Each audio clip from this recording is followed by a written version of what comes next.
Hello. Oh, Welcome to Risky Rollers. My name is Carl. And what is your name? well, Mr. Lawrence, Hello, the better boy. Lawrence. How's everybody doing, chat? Welcome to our October episode. Bit of a mixed bad episode for you guys tonight. Going to have a bit of a chat about some stuff we've been doing. Bit of a debrief on the Victorian Team Championships, which happened a couple of weeks ago. And, Yeah, it was a very busy September. yeah, very busy September, and and some other bits and pieces. Let us know in chat if you can hear us all right and all that good fun stuff. What's up, Carl? Kyle, hello there. Well, hello there. Hello. So yes, how are you doing, Mr. Lawrence? A bit tired, but yeah, exciting September. This October, I think we have, like not so much of an event, but we have an RTT that we will be visiting next weekend, and of course, we will be preparing for our November Whiskey Rollers Open. Exciting. So with that, thank you to everybody that's watching. Thank you to you guys. If you like this content, please like, subscribe, press the bell notification. It lets us put on the events, lets us do this, and lets us bring you some cool war hams. So the other thing that's going on is that, as Laurence mentioned, we have the Risky Rollers Open coming up 2nd to 4th of November. Manningham Hotel and Club in Bulleen, Victoria. Get tickets now at riskyrollers.com.au. If anybody was there for the... he's gone really quiet because he's not talking while I'm talking. Carl is the master of ceremonies, so... Master of the ceremonies, yeah. Just still fiddling with Lawrence's audio, so bear with us. Where was I? Kyle, you distracted me.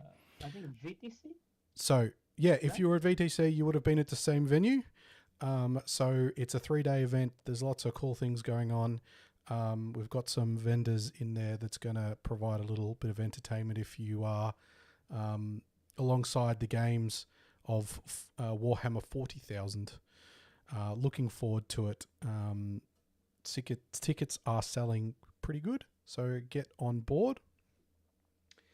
And at that event, we announced at VTC some more terrain that we're doing from our from a new sponsor, Hegemon. So, Lawrence, you want to talk to that a little bit?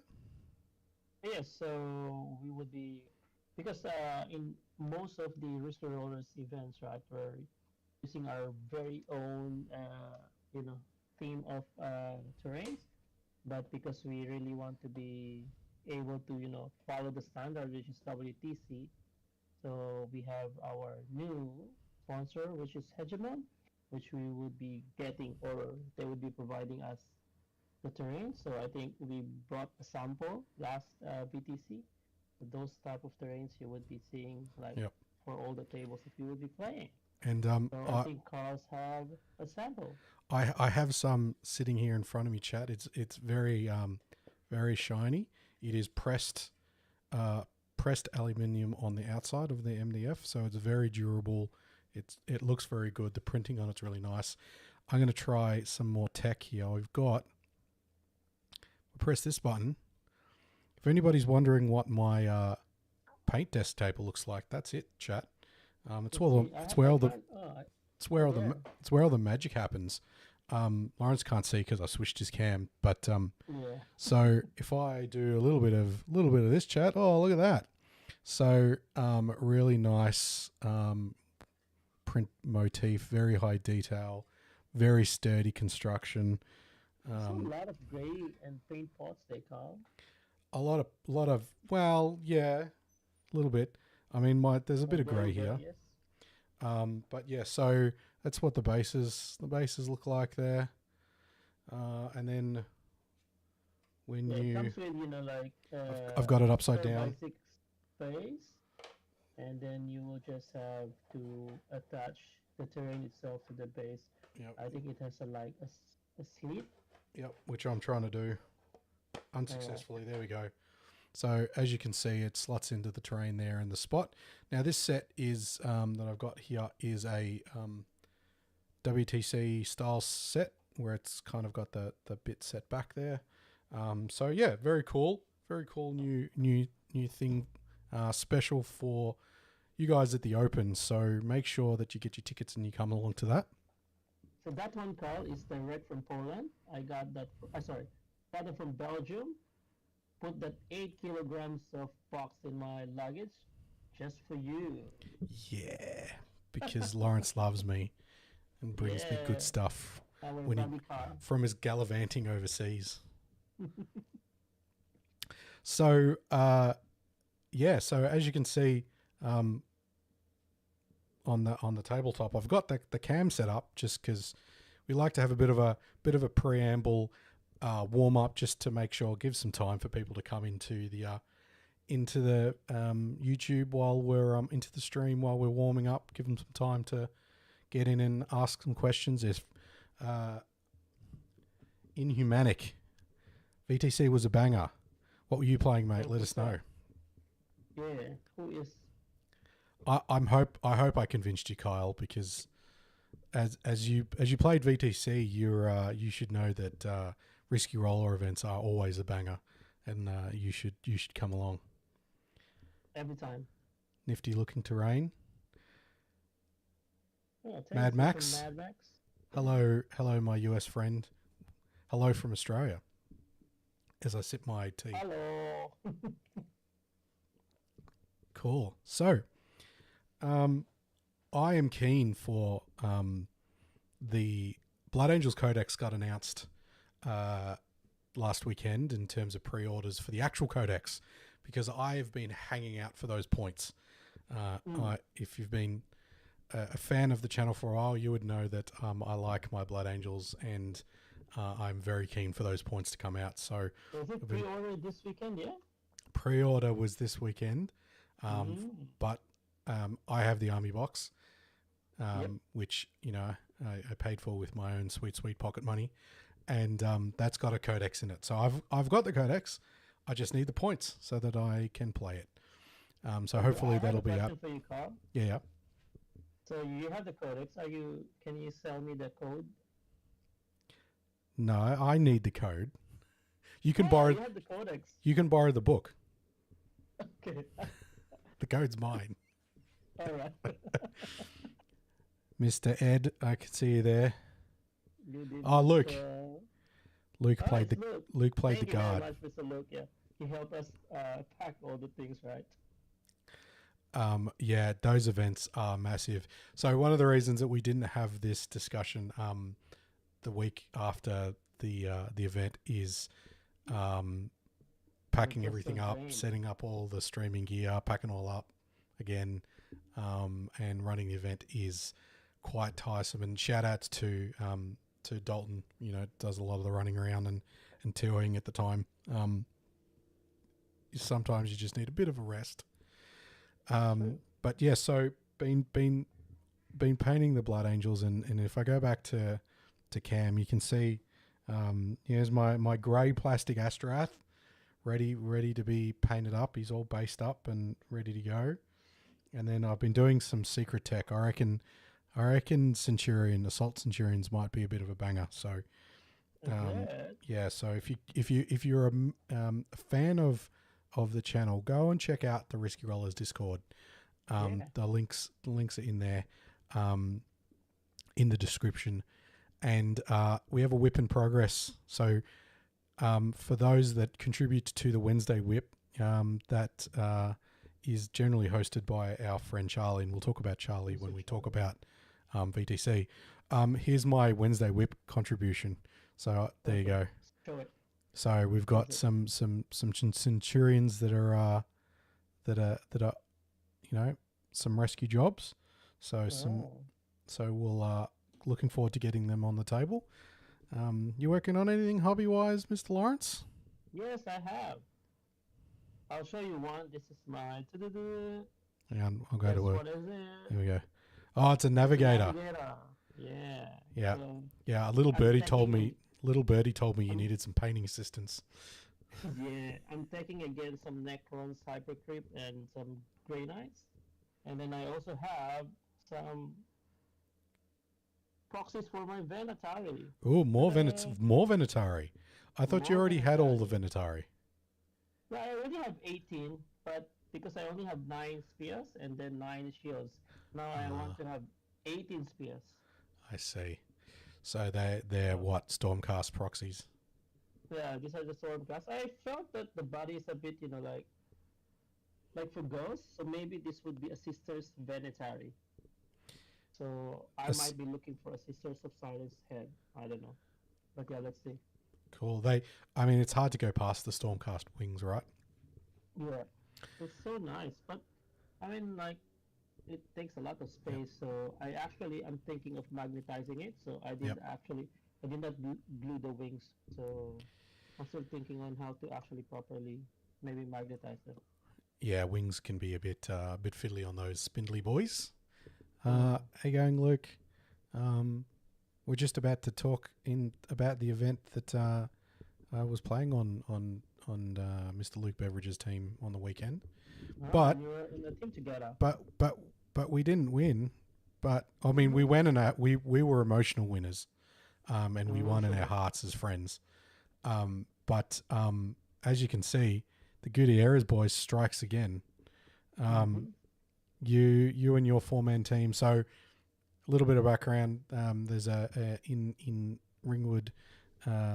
There is in Victoria. There's a friendly local gaming store that was putting on a bit more of a casual 4-man teams event on the weekend, which we participated in. There was a few of us from the various playing groups that were playing in that one, and you and your regulars have started a bit of a Gutierrez team, boys. How'd you go? We won the event. I felt bad a bit because it was supposed to be a 4-round event, right? But because the format of the tournament is if you go undefeated, you will just win all the way. So we finished the 3rd round and then we won. So yeah, we were very happy because it's back to back. I think the first House of War teams was April, so it was me, Ed, Jared, and Jason. So I think we also played you, or you were there? No, I was there. This was my first one. Oh, that was against I think Dylan, Alex, and then 2 of Alex's friends. So this time around, since Alex wanted to win, so he wanted to join us. Yep, went undefeated. Went undefeated. And my team got pipped at the post by your team on the last day. Our round was very close. It was very close. I think we are. That's the round that we are. We sweat a bit. So. We got pipped at the post by Kyle and Chat's team. But we emotionally came second. So that was pretty fun. The fun thing there is that majority of us are bringing our own WTC terrain set because. Yeah, given that the tone of the event was probably a little bit more casual, which is nice for us because obviously we do a lot of competitive. Well, you do more competitive events than I do, but we spend a lot of time at competitive events. So having something just to go and play with for a little bit for the weekend, it was nice. I took my Eldar for a spin. Took some Wraith bricks and Avatar. I love my Avatar. He you know what my Avatar really liked? Killing Ed, yeah? Ed's vehicles. He loved Ed's vehicles. Okay. So yeah, that was quite fun. It's not quite as serious as some of the other events. So, and you were playing your Custodes. Yes. Uh, 18 Venetari. 18 Venetari because you like Yeah. making people cry. No, I just was practicing if, this 18 Venetari is actually like, uh, you know, what, how do I say that? Because I really wanted to make it work. So that's why I said, let's try Custodes. But I think the build of, 3x5 Wardens, I just like, wasn't really impressed anymore. So let's make it fast. Yep. And then use a lot of sisters as utility. And then I think, yeah, it was fun. And yeah, Kyle, we'll get that Elder off one day. We'll make it happen. We'll make it happen. So once the Elder is out, the Codex. well, Dark, That'd be yeah, the Drukhari that'd be my versus highly Eldari. Yes, we haven't faced off yet, so we've got to make that one happen. Anything else you wanted to chat about, Mr. Lawrence, sir? Yeah, so obviously, like, props to the House of War for hosting the event. So yeah, I think because we are also like continuously giving feedback. So I mean, we wanted to join those type of tournaments for us to reach out to the community, right? To make friends, to know more people, and then to actually like spread the competitive game or competitive side of the Warhammer 40K, because there are lots of, like some of them we actually met in the House of War. So like some of the EMR, and then yeah, good. So thanks, House of War. I spent my voucher for this. This is the price I got. He got his he got his navigator. I got my navigator, and I will pass it to you this Saturday, so you can paint it. It's not a bad little tech piece. So there's that 12-inch bubble of denial, deep strike denial, which is nice, which is invaluable. 75 points. Still, I'm not really sure on how to actually properly put him in a unit, but yeah, let's see. I mean, he's a new model, so I just wanted to have it. So yep. Is Lawrence somewhat hard to hear? All right, Lawrence, you want to quickly maybe swap to your other mic, maybe? So should I just remove my headset? Yeah, maybe just switch it back to the iPad, and we'll I'll turn you up a little bit here. And how about now?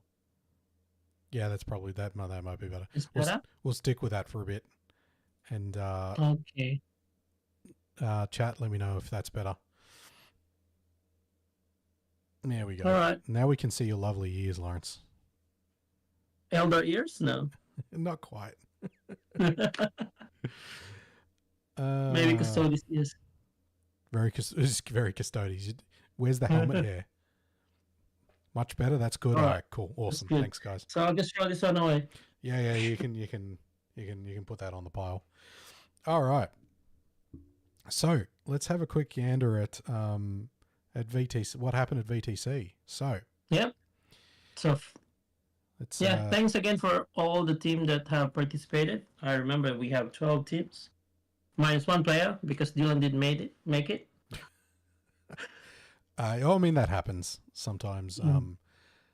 Sometimes life throws you curveballs, and that's fine. So yeah, like hopefully everybody caught the stream.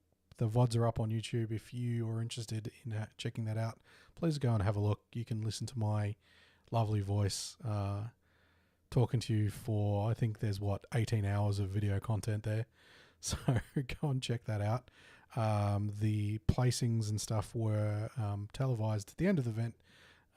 So hopefully this isn't too much of a spoiler, but so the first place winners were the WTC Elk team. Did you know the mice per that? So that was Matt Morrisoli, Dean Sinbeck, Jeremy Martino, Reese Cunningham, and Josh Brody. So very 5 WTC players played for Australia at WTC. Josh is obviously from New South Wales, so he came down for the event, which is cool. We like it, trying to spread the love interstate, which is awesome. So clean sweep, undefeated. So awesome for them. As you can see, their scores, 5-man event was 55 to win. So 55 to win, 56 to win. So they did. You can see from those scores, they did pretty well. Second place was, funnily enough, Ed's team, Edward Askey's team, which was Lucky Booth, Ed Askey, Alex Franz, Adam Camilleri, and Stu Trainer. So, Victorian VTC players there, a lot of experience. Emma kept him to their lowest score, so I count that as a win. Yes, yeah. Well, any when you're up to players that play that much and play that caliber, it's a really good experience. So, we highly encourage, if you get a chance to play in any of these small events, whether it's 5 players, 4 players, 8 players, you only get better when you play good players. So, get amongst it there. So, paired well again, came second with 4 wins and a loss. Their only loss being to the Vice first placer. So that's pretty good. And then the third, we have Schrodinger's Skill Ceiling, which is, let me double check, it's Hugh's team. It's Matt Thomas, Ben Aston, Blake Henderson, Hugh Titchener, Matt Thomas, and Nick Burrows. So, they did very well. Also a very solid team. Yep, coming third. I think their only loss was against... I think they drew EMR and then they lost to the... They drew EMR and they lost to MySper. So, yeah, to the WTC one. Yeah, so really good standing there. Really good event. No hassles, which was really nice. And everybody's really good on stream. Thank you to everybody that participated in the 5 stream games. I have to think of how many games I casted that weekend. Then bit of a shout out for the 4th place for the Charlie Award. I know you were a bit upset when there wasn't an award for you, but Emperor's Finest on a food court sushi train coming 4th. So that team's made up of Friskero's club players, which is awesome. Yeah. So it's really good to see them doing well. And Charlie and the team there. So that was Charlie Ledbetter, Chris Riley. Sorry, I'm blanking on Liam Murphy, Charles Ledbetter, Chris Riley, Dante, Erina, and Liam. So, good work there, guys. And kicking goals for the club days. If you're interested in coming for some casual Warhammer, it's probably a good little bit of a segue to check out Discord. We do regular club days. All the information is there for you at the First West Waverley Scout Hall. Is it 41 or 40? 40 Fairway Avenue. 40 Fairway, yep, in Waverley. So, speaking of which, we have a club day this Saturday. Yeah, we do have club day this Saturday. So if you're interested in coming down, check that out. We'll be there. Check out the Discord. There's a Discord channel for that. If you've got any I questions. heard there's also a barbecue that Mr. Dalton is doing. So yeah, Dalton is running a Blood Bowl event in parallel. So it should be a pretty busy day actually. So yeah, if you're interested, come down and check it out. We'll be there to play some games. Yeah. Anything that any shout outs that I just wanted to obviously congratulate all the participants, as I've said. A successful VTC. Thanks to Mr. Matt Marisoli, obviously, also for letting us host the event. And then, so we're looking forward for more collaboration and then continue to make this VTC even bigger. Yep. So just a quick, Dean was playing World Eaters, Jeremy was playing Thousand Suns, Josh was playing Dark Angels, Matt was playing Chaos Space Marines, and Maurice was playing sisters. The sisters. Nothing super surprising there. Mm. I believe they were all very similar lists what they were playing at WTC. I think with the exception of Dean, who only had 20 Terminators instead of 30. Instead of 30.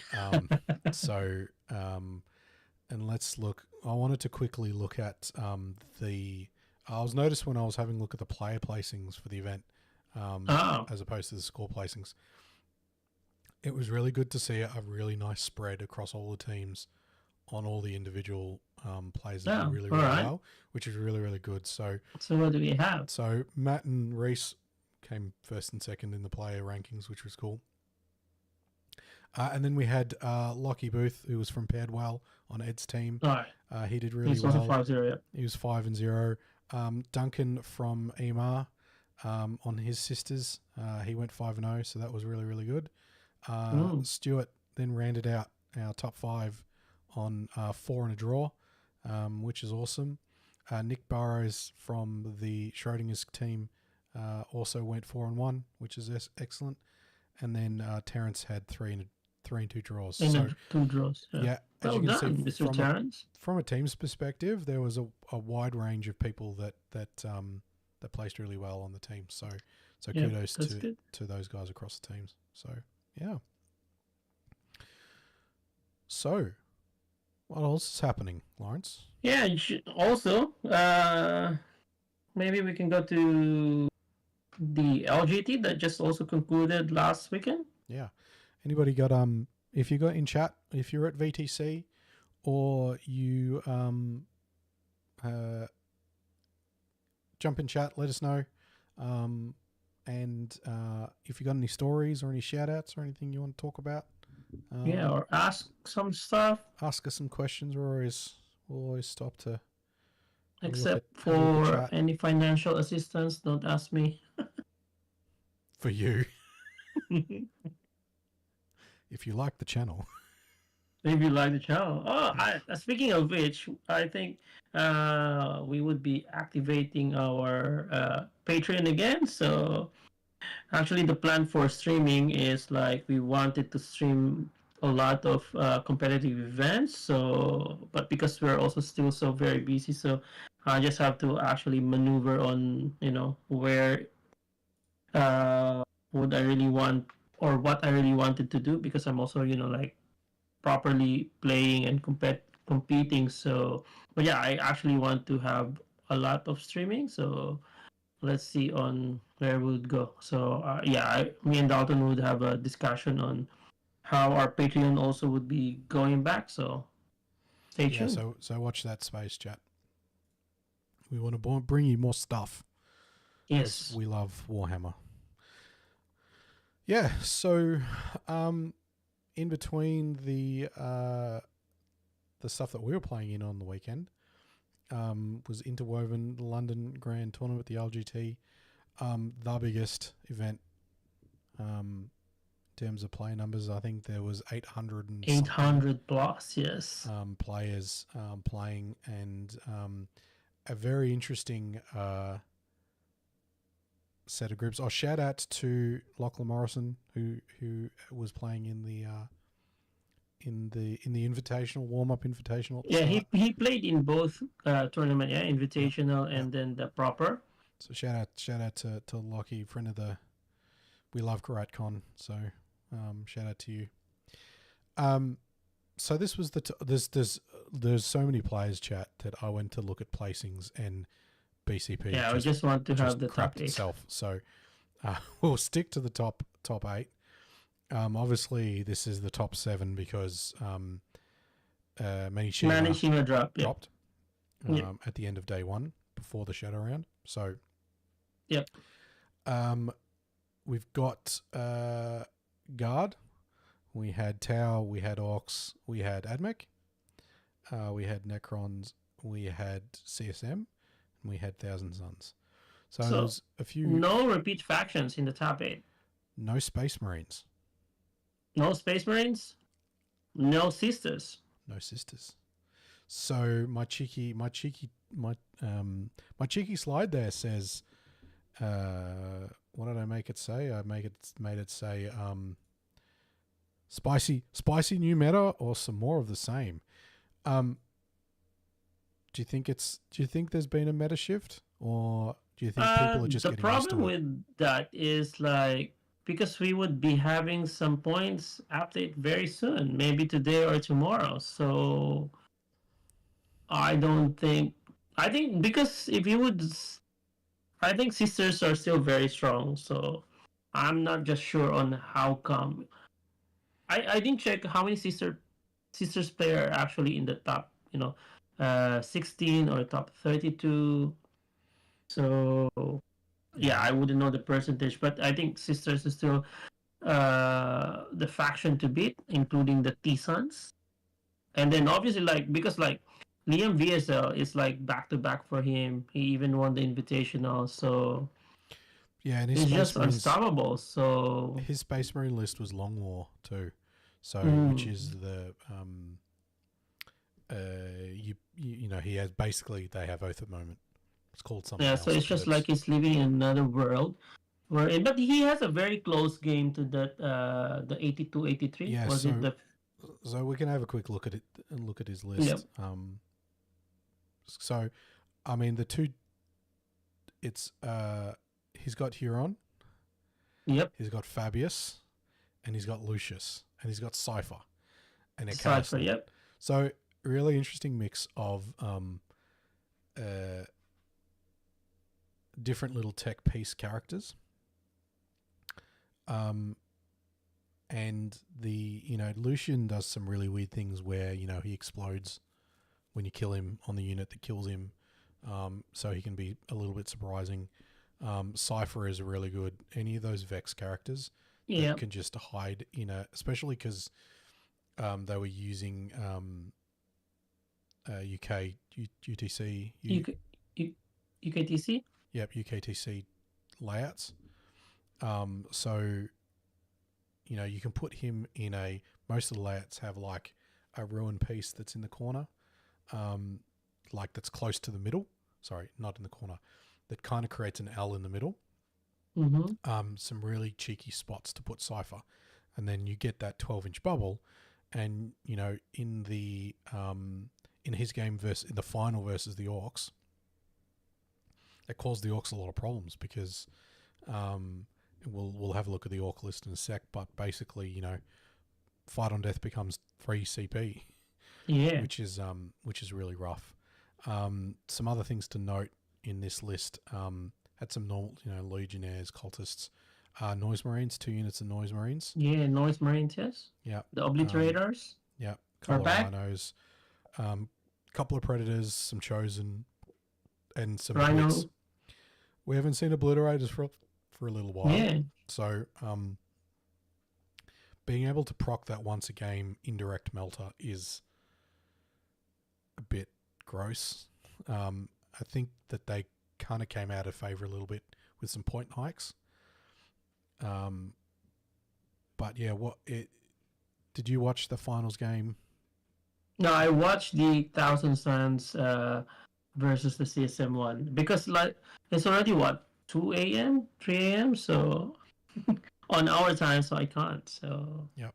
But when I woke up, I just saw like they were already awarding the top 3. So I think it was expected, but obviously like Brian's, the Orcs player is also very good. But yeah, so I think I've got his list Liam up. is just another class. I've got his list up at the moment. Very interesting list. Some interesting tech pieces. It's Warhorde, so it's index. Yep. So he's got Gaz. He's got a beast boss. So he's got beasts and beast snaggers in here. He's got 3 war bosses, 2 for boy squads and 1 for a knob squad, and he's got 2 big mechs. And what those big mechs allowed him to do is take these 20-man boys, and you put a war because it's a 20-man mob. You can put a war boss and a big mech, 2 characters. Yep. And what that allows it to do is move through other units. So it's much easier to tactically place the boys. Is it the when big they charge. mech's ability? Yep. That's the big mech starter sheet ability. Yes. So some really nice tech there. Burner boys.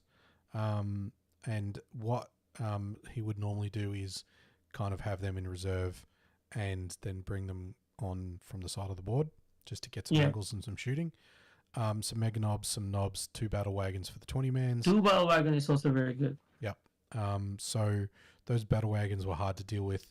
I think I believe he actually referred to this on stream was I think he ward turn 2. Okay.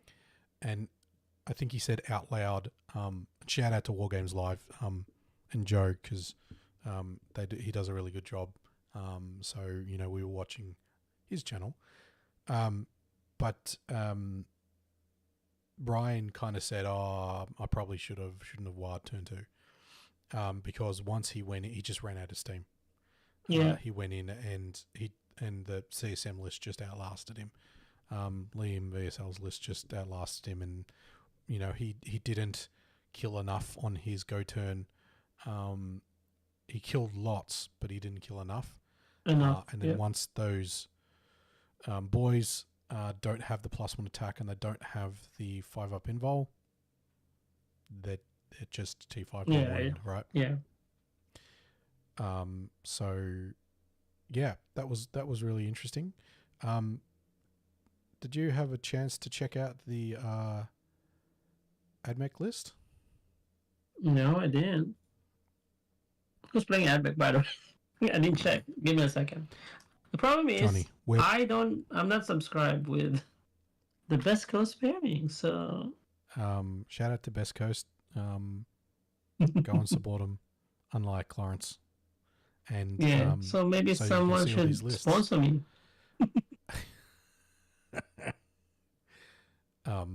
Yeah, blatant begging. So, all right, so what's the list? Triple Marshal, Tech Priest. Okay. 2 Rangers, 2 Vanguard, 3 Vanguard. So 50, yep. Double Dune Rider, 3 Iron Striders, Las Chickens. Yep. 6 Cataphrons. Breachers with the Manipulus. Yep. Yep. Some Skystalkers, Taraxi, and 2 Infiltrators and some Ruststalkers. So okay. Yeah, in the Skitari Hunter. And then this is the Skitari Hunter, yeah? Yep, Skitari Hunter. So yeah, so it's a typical list, but except the Breachers. So that's why when I was talking to Luke, I was telling him maybe you can try the Cataphron Breachers because... Well, it's only got the 3 Vanguard units and the 2 Rangers. Like, we're used to seeing a little bit more units of Rangers, more units of troops. Yeah. Because this one is also just to control objective, deny primary, but then they can't kill. So that's why they need the Breachers. He needed the Breachers to probably kill some targets. I'm not an AdMech player, so let me know what's odd about it with the Breachers. Yeah, I think because the other thing with this is that, and you'll see this when we look at the tower list, is that it's GW. So GW rules. So and the terrain layouts are more GW. So it's easier to get them around, navigate them around the board. Whereas on WTC, it can be a little bit more restrictive because they're not infantry. So speaking of the tower list, let's have tower list has a Tiger Shark. Return of the Tiger Shark. So carry on. So basically you if you haven't seen this before, the idea is that you rapid ingress the Tiger Shark that it's there, and it kind of skips the rule about not being able to do anything when it comes on because you've rapided it, and then you bring it on in time for carry on and it blows up everything on the board because it can see everything. So double fire blade, Shadow Sun, triple Riptide, double Breacher, double Devilfish, flame of battle suits, 1 Ghost Kill, 1 Pathfinders, 1 Piranha, Triptide, as Lawrence said, and then triple stealth suits and the Tiger Shark. Did he have the Battlesphere uplink detachment? Good question. That's the Necron list. No, just the admix one. No, I know, but I was talking about what I have in Ah, yeah, sorry. He did on one of the marshals. He had the Battlesphere uplink. Let us know why that's relevant, because I don't know. Cool. So yeah, I think a little bit of going back old school with the Tau list. It did well until there were things that could shoot it. Yeah. So it did well. I think it did pretty well to get this far. Shark again. It was a close game before he actually. I saw also the game between him and Nassim. It was a very close game. Yeah. So So Nassim went second. Did you watch it on so? he beat Nassim's. So Nassim's list was triple Bulgren, double Russ, tank commander. Yep. With the Tempest, Scion, and Command squad. Yep. So Lewis beat that in the first round of the top cut, and then the Tau player lost to the Orcs. Yep. So to Brian. Lost to Brian. So that's that one. We looked at the list. The Necrons list was very interesting. I don't know if anybody's. Hang on, let me get rid of that. Is it Andy? Yeah. Yeah, Andy's Necron list. This list was looked very interesting to me. Hypercrypt with a Tesseract Vault, no monolith. No monolith. A monolithless Hypercrypt. Ah, okay. So one Catan, three Hexmark destroyers, and the Silent King. Yeah. Canoptic Spider for the Finlay Pain. Yep. One Deathmark, two Doomsday Arcs, some Flayed ones, and some destroyers. Yeah, two Doomsday Arcs. So it just has a lot of shooting. It's just heavy shots. You've got the Silent King in there to deal with removing modifiers for the Doomsday Arcs and for the Tesseract Vault. And then, of course, an aura of rerolls one, An aura of rerolls. They just Death Starred, shoot stuff, and then the Nightbringer, if they needed to punch something, the Nightbringer would go in. Yeah, I think it's an interesting take. Not a lot of models. 3 hex marks for the uppy downy plus lone up plus anti Overwatch type shenanigans. So it's pretty good there. Pretty interesting list to get this far. I think that this was referenced a few times that the UKTC layouts have a fair few shooting lanes. So you kind of see that in the tech choices that the winning lists have made. The Tiger Sharks, the Big Boy Necrons, the Thousand Suns list. We can go to that, have a look at that now.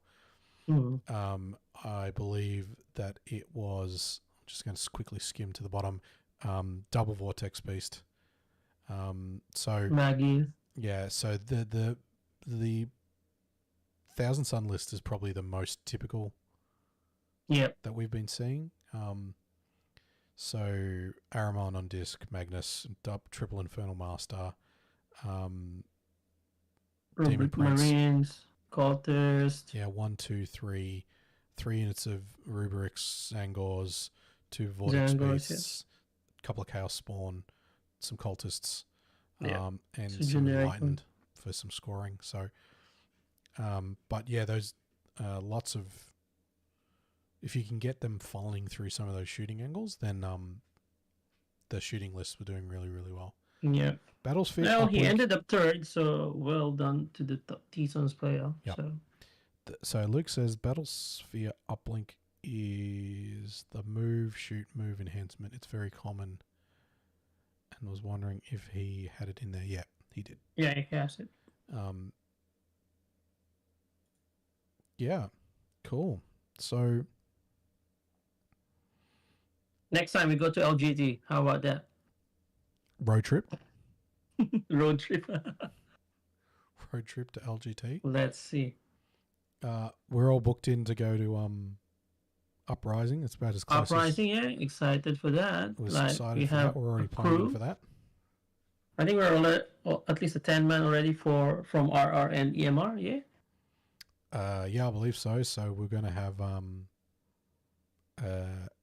bit of a road trip, I believe. So that will that'll be pretty good. So that was kind of everything that was on the list of things to talk about, Lawrence. Yes. Anything else that you wanted to talk about? Well, yeah. So we are waiting for either an MFM or a DAV slate, I think, tonight or tomorrow. So let's see if it will come out. So probably, what are your expectations, Mr. Carl? So probably some points nerfs with the starting with the ACDC. Yeah. What else? I think Who are your candidates for some nerfing? Some nerfing. That's my question. Yep. I think Bringers of Flame are very, very strong. Yes. They're strong. Their skill cap is a little bit higher, and their strength kind of comes from the ability to stack some of those force multiplier buffs on each other. So the Triumph giving the extra movement, giving the auto sixes, giving the extra miracle dice. Just the sheer quantity of miracle dice that list produces is like, I remember at one point looking over at one of Reese's games at VTC, and his table was just covered with miracle dice, and he just didn't have to roll. Like, you get one melter through. Val's unit walks on, goes some obnoxious amount of distance and melters you to the face, and he's like, cool, here's a 6. Which is, people make fun of Eldar, but Fate dice, even worse. Fate dice are nowhere near as good as miracle dice. So I'm not sure how you nerf that without breaking it. So I think maybe they've got to do something to break up some of those stacking buffs, just so they're just not as obscene when they stack them.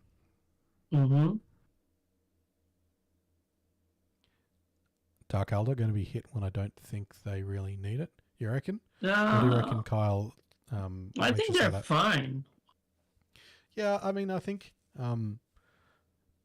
Sky Splinter was definitely a delay tactic until they can get the Codex out, just to give it some longevity. Given that the next 2 Codexes are going to be Garden Elder, Craft World, plus hopefully Harlequin. What else is going to get? How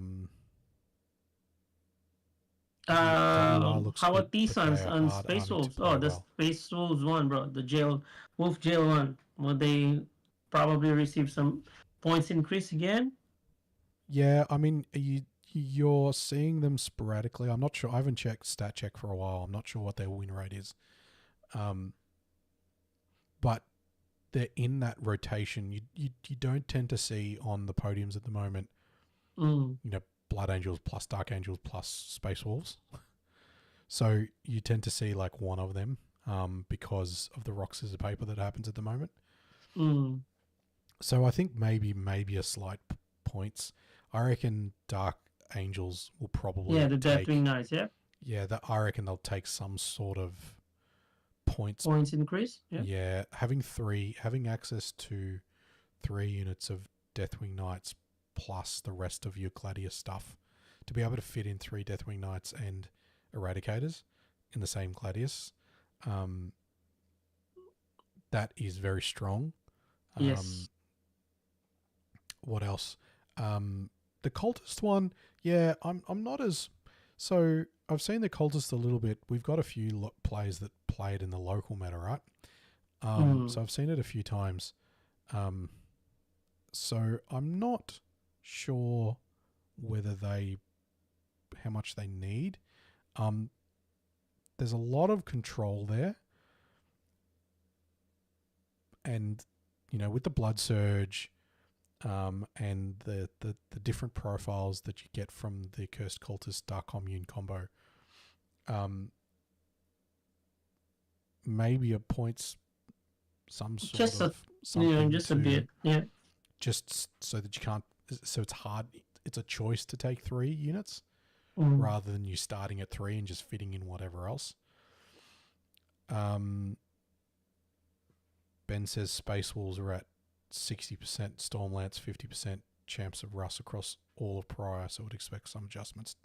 Yeah, that's So probably, maybe that's probably that. Well, that's in the, if it's 60%. Oh well, if you split the difference and you call it 58%. That's still way over 55. Still, yeah, that's still over. That's still in the range that they tend to have a look at. CSM internal balancing more likely. ACDC up, others down. Yeah, that's a good point. Kyle makes a good point. Maybe it's a compensating, like make the ACDC more expensive, but make some of the other stuff cheaper. I mean, but didn't they do that already last time? Well, and CSM just won LGT with a list that didn't have any in it, so I think their internal balance is probably pretty good. Especially in a high skill cap player, because it's very it's got a lot of tools. Whether you take Predators or Vindicators or Forge Fiends, you've got a lot. You've got shooting options. You've got melee options. You can go bodies with ACDC, so they've got a lot of internal balance. WR looks good, but very hard army to play well. What's WR? What's WR? What's WR? Is it WE or WR? My brain is old, Kyle. You need to de-acronym that for me. That's also true. It's I think it was Liam VSL that won LGT, not the army. I agree. Back to back. So I agree. No question about it. And he beat a lot of good players too to get there. Although it was it wasn't. I think the scores probably didn't do the board state necessarily justice. In the end, I think that there was a definite tipping point, which Brian kind of lost steam. And then you have also to actually check, like, how many times did actually Liam also went second? So those kind of stuff, right? Because some of the mission favors the second player. Win rate. So you guys are saying the win rate of the win rate of WR Dark is not Eldar. a faction. Yeah. So I think which content creator addressed this? Might have been Art of War. The dark. Not everybody plays. Hang on, let me just. Where is that? Let my brain construct that sentence better. There's not a lot of people playing Dark Eldar competitively, so when they are played really well, it inflates their win percentage. That's correct. So that is just statistically what happens. And to Kyle's point, they are a hard army to play. They are T3 bodies. If you make a mistake, it's very easy to capitalize on when Dark Eldar make a mistake. I think that they probably need. I don't think that they need a nerf. I actually quite enjoy playing against Dark Eldar. So not because they're bad, but because I think it's I like what they do on the board. So. Hot takes though, I half expect to see CK cop nerf on carnivores, which are undercosted. Token buffs on big knights that fail to do anything. The problem with that is CK is also in the range of 42-43%. So, so I played CK on the weekend. Actually. So you played Merrick, yeah? Yeah, Merrick who got best presented. So shout out if you're in the local meta and you get to play against Merrick's armies, his CK are like very well painted. I spent more time probably looking at his Rodigus than I did concentrating on the game. But only just pipped him at the post with my Eldar. So I think that, and correct me if I'm wrong, chat, but I think the win rate for Imperial Knights is actually increasing in the last few minutes. It's at least 52, 51%. And I think Imperial Agents kind of helps that, like being able to take scoring units and not have to take a big knight or take less big knights, even if you just take a Canis plus some sisters and an immolator and split the unit so that you've got something that 3 units that can score. I think I'm not sure whether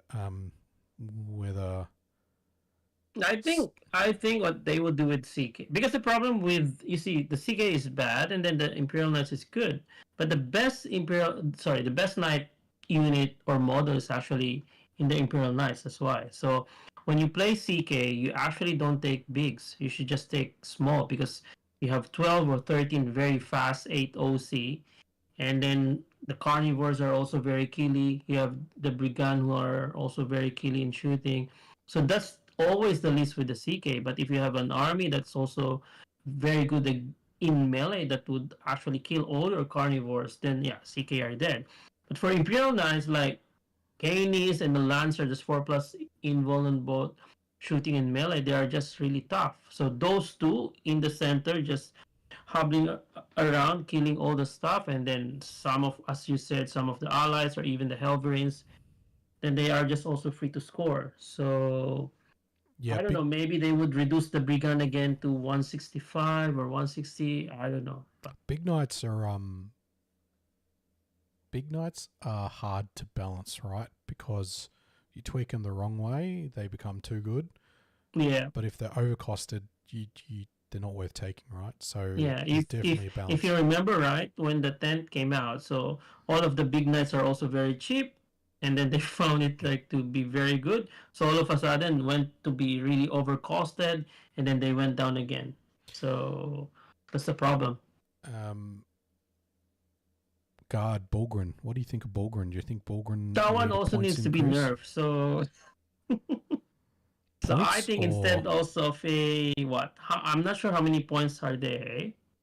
They're cheap. So maybe so they should just be treated like a Mega Nob as well. Maybe 5 + 5, 10 points per unit. So let's see. Yeah, I think that the balanced data slate did Guard a favor by improving their army rule, right? So hang on, let me just see if I can find the points quickly. So Bulgrins are 180 for 6. 180 for 6. Yep. So 30 points. Yep. Mega Nobs are also before 30 points, bro. Because 150 for 5. I still rate. I like the War Horde list in Orcs. Then the Bully Boys. Fight on death. Sustain hits. Like putting Gaz with some Mega Nobs into a unit feels really good. There's very little units that have the damage output that Gaz has, even though he's not as tanky as he was in 9th. I think that I had a bit of a play with a triple kill rig list on TTS the other day, just for funsies. That felt really fun. It's a fun list. War Horde is fun, right? That's the index before, right? The War Horde. Yep. It's the old index. Bully Boys is okay. You generally, you have to be very tactical with when you call the war. Yeah. And I think Bully Boys was a bit of a,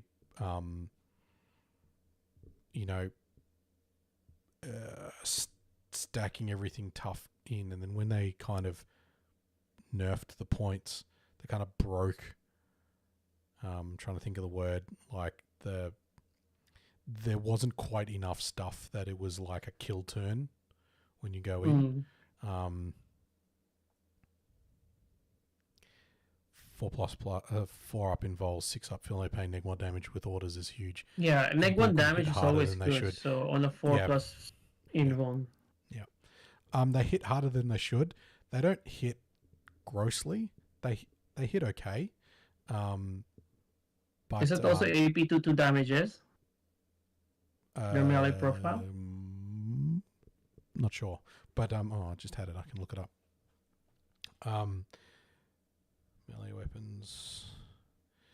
Neg 1, 2. So neg 1, 2. Yeah, so 4 attacks, 3 ups, neg 1 for 2. So yeah, the neg 1 is yeah, they don't do well into high damage, like Terminators with armor contempt. So like Grey Knights or something like that. Mm-hmm. You know, your armor of contempt and everything has 2 ups. So it's not so bad.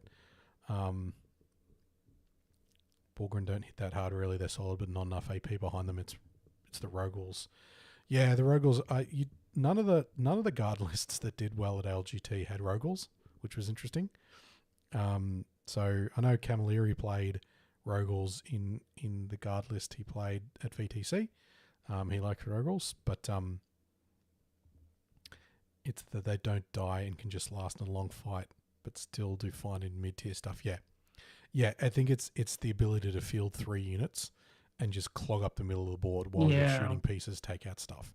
And the reason I think that, like here in Australia, that's why you put in double Dorn is nobody has 3x6 of the Bulgren, right? So not really taking that's why. Bulgren for But if you have the 3x6, then you don't need Dorn. You just put some, Liman Rasks there or some other tanks. So if Manny hadn't have dropped, he was playing Chaos Demons. Yes, which is very, very interesting. With a fair bit of corn in it. What do you think of Demons at the moment? I played like a full, like big Demons. Because they are actually also very good because they are also they hit very hard. But then if you have protections with the mortal wounds or those psychic attacks, then so I think his list is also different, like maybe 3 bigs only, if I'm not mistaken. So Manny is also like a genius in terms of list making, so spam here and there. So I think if Manny was there, maybe he would be in the semi-finals or maybe finals against PSL. What's Manny's list? Hang on, let me Manny's dropped, so Carl needs to find his name. He's not in the top 8. Manny. Can you find it, Carl? Well, let me. This is what happens when Ed makes me do things on the fly.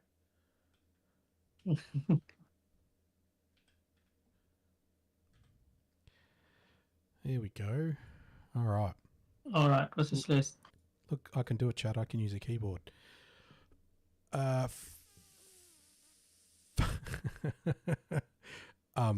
Just in case we don't know who you don't know who Manichima is.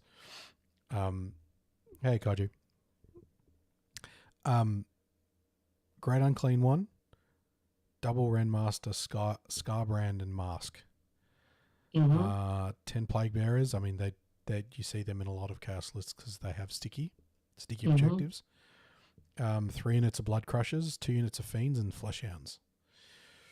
Okay. That's all? Yeah, so interesting list. He left out what does this so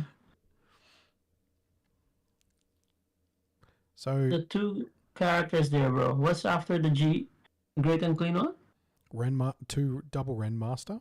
So they're the ones that have the stacking buff on the Blood Crushers. I think it's extra attack, extra damage, extra AP, something like that. Strength, AP, no, attacks, an extra attack, extra strength, extra damage, and they stack on top of each other. Kyle says those 18 Blood Crushers are beautiful. Yeah. They I know, Kyle, you've been practicing Chaos Demons. Yeah, he did well with it. I mean, again, it's like the conversation we're having about Liam. It's Manichima piling the list, so that goes a little bit of a way. Oh, how much do they move? How much is the movement of these crushers? Blood crushers. Yeah, Like the 12. 12. Also, Yeah, the cavalry. like Venetari. Grand and clean one. Yeah. Renmasters +1 strength, damage, and AP. Yeah, cool. I got it close. Yeah, and you stack them, right? So you can take both and put it on the one unit. So that one unit of blood crushers gets +2 strength, +2 damage, +2 AP. So it hurts, and the fiends are quite good apparently. So Moves 10, so yeah, like Yeah. Venetari. So that's why you see 18. Yeah, oval bases are also. So they need to move around the terrain, yeah, because they're not infantry. Yeah, correct. Oh, I think I played this one against Dean, but yeah, I forgot already. Grey Knights. What do you think of Grey Knights at the moment? Well, I think the Custodes also, they would receive some buffs. Here's me hoping. Make the Venetari cheap. I ask you about Grey Knights and you start talking about Custodes. I know you're a golden boy. Yeah, Grey Knights, they need some nerfing. They're also need so nerfing. good. Yeah. They need nerfing. I think we got some Grey Knight players in chat, so you know. I think they need to stop all those 3 inches deep strike. Just so obscene. So difficult to defend. Yeah, I mean, at least they can't charge, right? So I mean, But if you can shoot with all, you see, like the Silent King can deep strike 3 inches. Who cares if he charges? He can shoot everything. Yeah, but he's also massive, so it's actually not that hard to screen out. If I'm playing Custodes, I only have very few units, so screening is very difficult. But you also have Feel No Pains and 4-ups. I need the CP on that. Custodes GK are both bad. Delete them both. Nobody likes them. All right. Well, Custodes GK both bad. Delete them. GK good when it's not Ed bussing. So this is the protector of the Emperor. Come on, Ben. GK fine. Don't need much adjustment. Just bad meta, I think. Yeah. No. I think they need to up the points of the dreads. Kyle's out for blood. I think there's a bit of a call out there. I think you guys need to have a game and work it out. Yeah. What was I going to say? Thousand Suns. Do you reckon Thousand Suns need some more nerf bats? No, T-Suns is fine, bro. I think you think they're T-Suns fine. are fine. They nerf, yeah. They're what? Just also less than 55 in terms of GW Goldilocks zone. So I mean, they I are think hard. they're fine. They are hard to play. Like they're not easy to play, I guess. Like not many people have triple vortex beasts. Because they already also controlled, like the, what do you call this one? I remember the disc on, the sorcerer on this, right? In terms of having your movement. Now it's just -2 to your movement and charge. And then they also like limit the magic that you can perform, right? So I think they're fine. If I can play Thousand Suns, I'll play Thousand Suns. Kyle, I believe that you were team captain, so the bussing was your fault. So, is Kyle or Callahan the team captain? Just pair better, bro, and then you won't be bussed. It's fine. No, because Kyle, you weren't the one who did the pairing against us. That's why you lost. It was Callahan. Yeah, let's not go there. Yeah, if you say Callahan 3 times, he'll appear like Beetlejuice. Els says, isn't that the chant specifically Ed's blood for the blood god? Yeah. Eventually, The last time Ed and Carl played, who won? I think they played in one of the tournament, right? In TGA, if I remember right. I don't care how many nerfs they've had. If they're a top 3 faction, they need to be adjusted. That's hardly a hot take. Wow. So who's the actual top 3? So tell us who's the top 3. Let's go to the stat check now. According to StatCheck, who are the top 3? Yeah. Let's see. Well, you can tell me. Well, you have that now, so. It says all we're right. one. Win rate, faction. Where is it? I have here Space Wolves as 57, Sororitas at 57. Oh, T-Sun's at 56, so he's Yeah, I think more than 55. Yeah, between Sisters and T-Sons are definitely S tier. Oh, GSC is 53. Sorry, Ed, you don't need you don't need buffs. So I had the unenviable job of being paired into Ed on the weekend, and as he was playing the Innis GSC Horde list, the never-ending cycle. Yeah, I don't think that's a hard list. I think it has its weaknesses. I don't think it'll get GSC, if anything, needs some quality of life stuff. You know, GSC needs more character models, so Ed would be crazy on what to play. Yeah. No buff GSC, please, so that other people don't start using it. You're trying to hide your tech, Ed. It's not very nice. Well, who has GSC in Australia? I think only 3, 4, 5 people have GSC here. Yeah, there's like literally 3 people. They're 1-1. Carl on the last. Who else haven't we talked about yet? So, let me touch on the points. Haven't talked about Custodies. Come on, let's talk about Custodies. We've talked about them 3 times already. Blood Angels points. No. We need to talk about Orcs as well, bro. Orcs, they are also 46%. So, do you reckon they would give some discounts to the Mega Nobs again? No, I don't think it's either that one or the 4+ will no pain. Maybe. So I think points is the right call. I mean, 46% is inside the Goldilocks zone, right? But that's not like.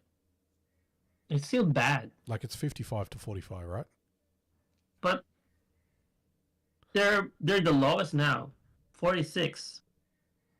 Apart from Imperial Agents and then the generic Space Marines, so.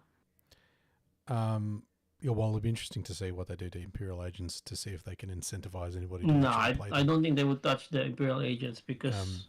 Orcs. What do I think Orcs need? I don't think that they need a nerf. I think they won't get a nerf for sure. Buff, and I think that they might buff speed freaks and Dread Mob. I don't think that they will buff Bully Boys. That's my take. You're not buffing the Bully Boys. You're buffing the unit itself. Just change wire timing. Yeah, maybe. Yeah, because that's what they see, Mega Nobs now are also not being used in other detachment because they're just now very expensive. Yeah, I mean, like Nobs, a unit of Nobs, right?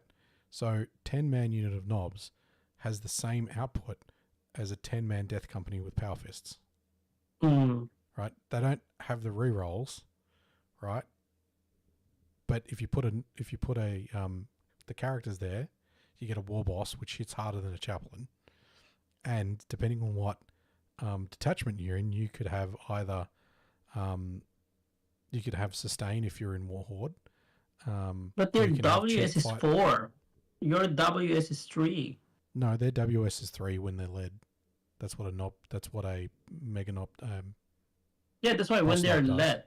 Yeah, when they're led. And they also have neg 1 to wound. They're not neg 1 to wound. Yeah, Nobs. The Mega Nobs, no. No, knobs. Normal knobs. No, yeah, the knobs are the neg 1, yeah. Mega knobs have to feel If the their strength pain. is higher, yes.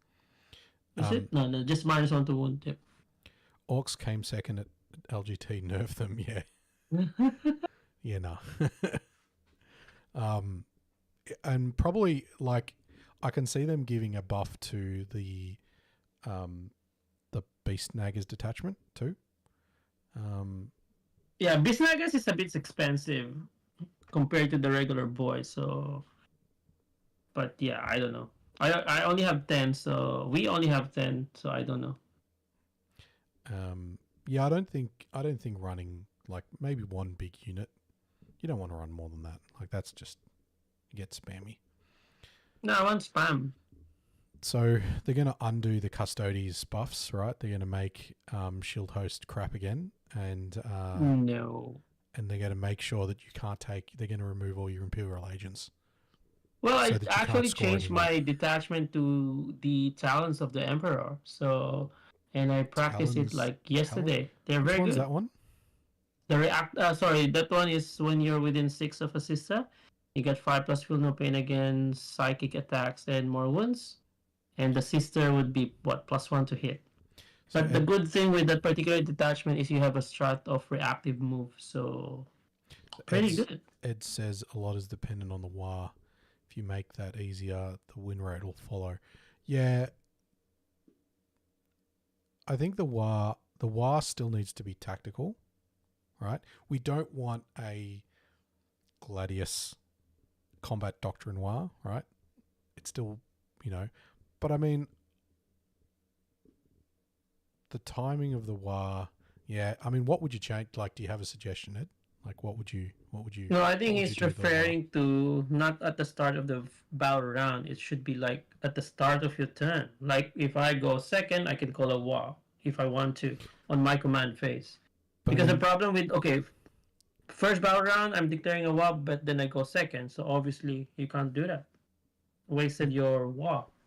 Because it's only once per battle, then you should actually give that to your command phase. So if you deploy in the line, and and you lose the roll off, you then have the option to call WAR and have a 5-up invol. Oh, why would you deploy on the line if there's a 50-50 chance? Because then if you go first, there's a 50-50 chance that you won't go first. You charge everything. You see, make a command phase, not battle round. Yeah. Yep. Anyways, it's just once per battle, bro. It's not like the GT where you have 3 or 4, like options to choose. Yep. Who haven't we talked about?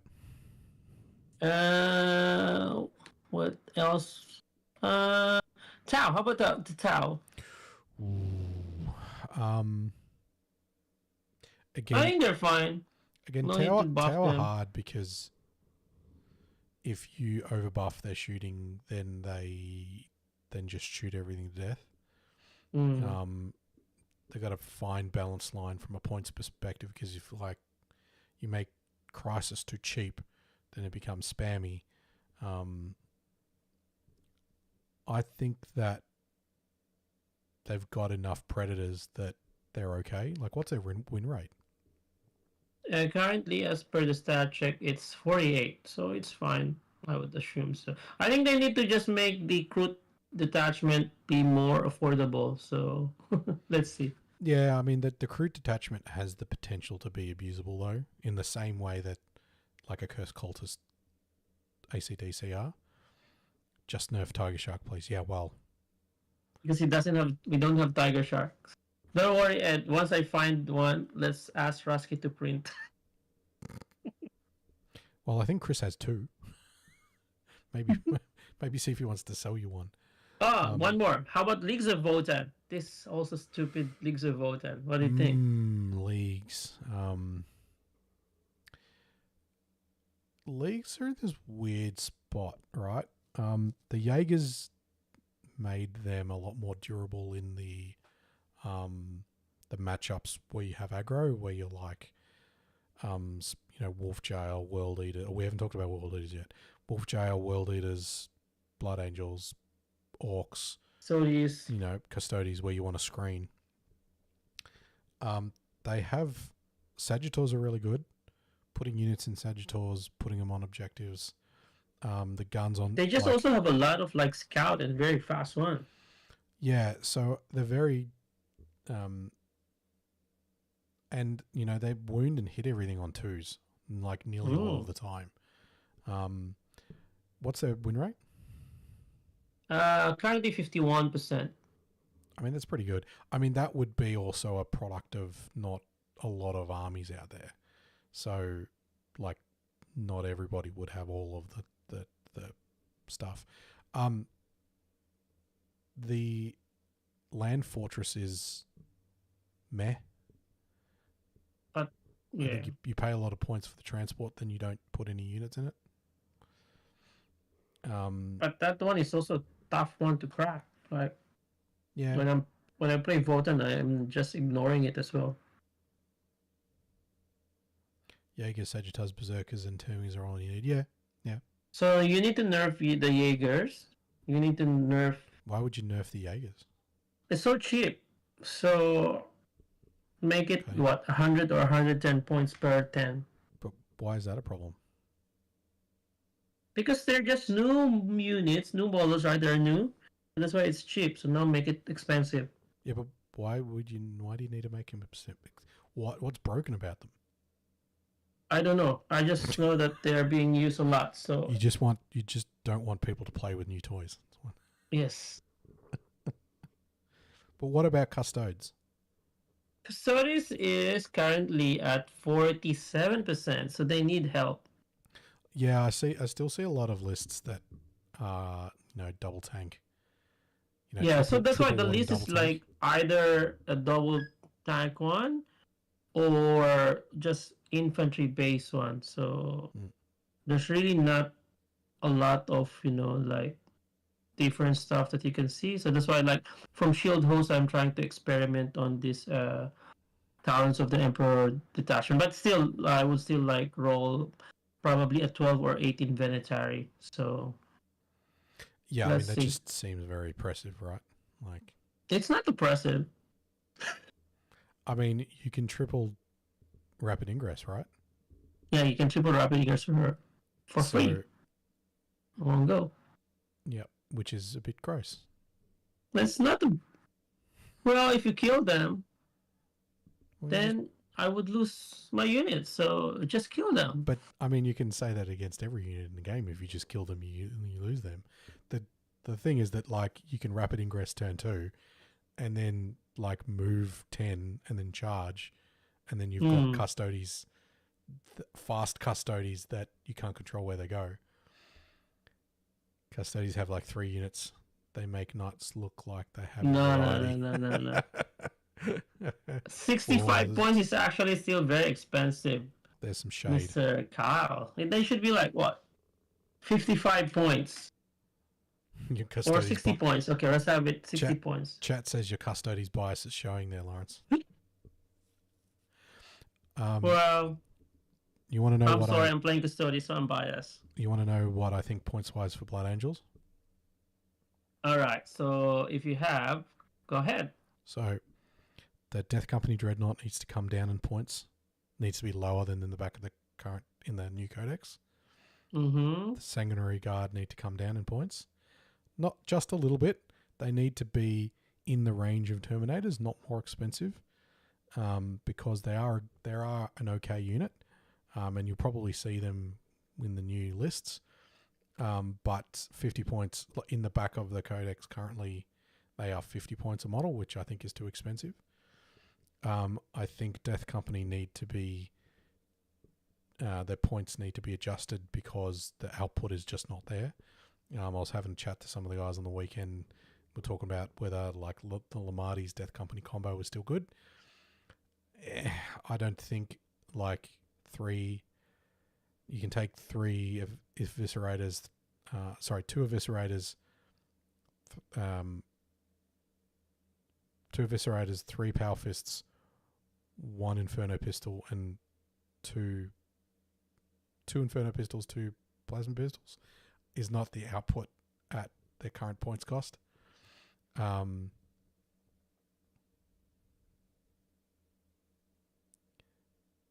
Ben is pointing out that lacking energy, flaccid energy custodies. That's not how we roll, is it, Lawrence? We're big energy custodies, aren't we? BDE.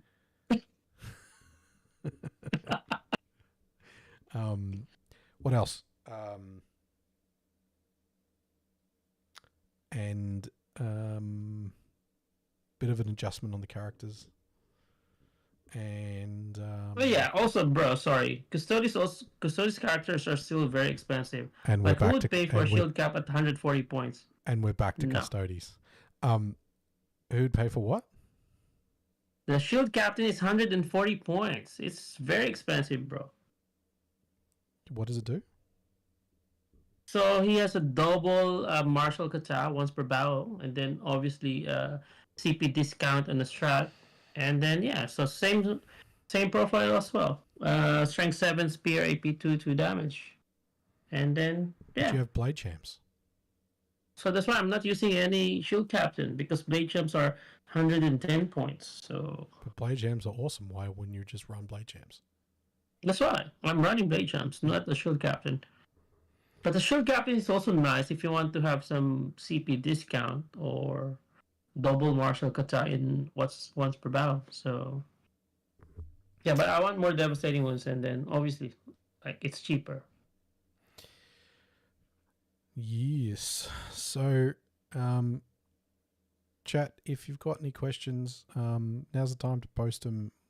We'll probably wrap up this in a couple of minutes. Yeah. We've been going for an hour and a I half. thought we are just going for at least an hour. Now we're going to an hour and a half. Well, we got into that. We got into the deep cut chats about points nerfs and army nerfs, and started looking up stuff. All I'm hearing is blade champs need to go up. Yeah, I agree, Kyle. No, I don't think so. custodies. I think you're in a wrong planet of whatever you're hearing. Say that again. You're in a wrong planet. You're on a different planet. What And I'm it- hearing is Kyle they would in- still stay the same. Is Kyle The an Alaris aircraft? would go down, and so is the Vanetari. Is Kyle an aircraft?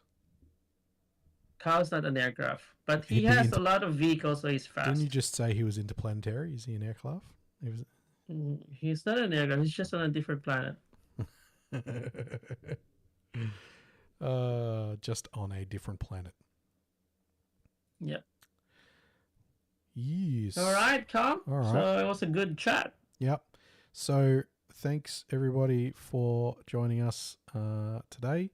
We'll do another one of these pretty soon.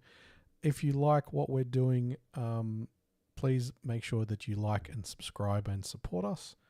It lets us bring you some spicy content like Lawrence talking about custodies for 40 minutes. No. If you like... Come this Saturday in 40 Fairway Avenue in Come to Clubhouse. Waverly, Scout Hall, and then I'll talk a lot of custodies. Yep, he'll get his yellow banana out. If you like what we're doing and you want to come participate, our next big event is our big yearly end of the year one. The Risky Rollers Open for 2024, 2nd to 4th of November. That is Melbourne Cup weekend for those in Victoria. It's at the Manningham Hotel in Bulleen. Tickets include counter meals for lunch. For 3 days. For 3 days. And lots of some side events that Dalton's been hustling up with some sponsors, which is awesome. Get your tickets at riskyrollers.com.au. If you want to keep an eye on all of our other events, please go to our Risky Rollers events Facebook page. If you just look up Risky Rollers events, you will find it. It's also in the description below. Thank you to our sponsors, to General Games, to Dice Arcade, to Hegemon, to Miniature Scenery, to Proxywars, and to the Baron. Of dice. Counter meals were unreal. They were pretty good. Although because we were doing stuff, ours most of the time was a little bit cold, but that's fine. That's what happens when you looking after stuff.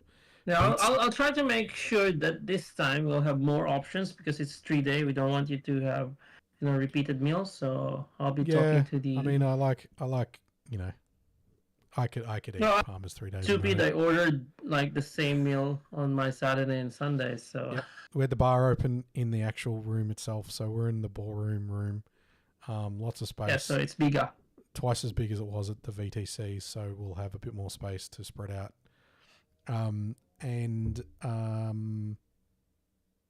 Yeah. And yeah, Club I'm Day, finalizing Discord. also the mission pack for that one. So yeah, just give me a week and then I would release it very soon.